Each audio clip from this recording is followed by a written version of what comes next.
आज हमारे गांव में एक आकस्मिक घटना देखने को मिली है। ये बादलों में से अचानक से बड़ा बड़ा सा झाग गिरने लगा है।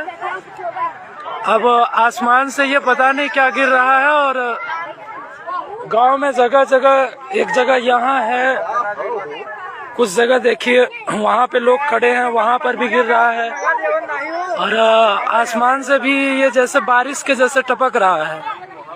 अभी किसी को पता नहीं है असल में ये है क्या। सभी ग्रामीण लोग जो है वो इकट्ठा हो गए हैं इसे देखने के लिए और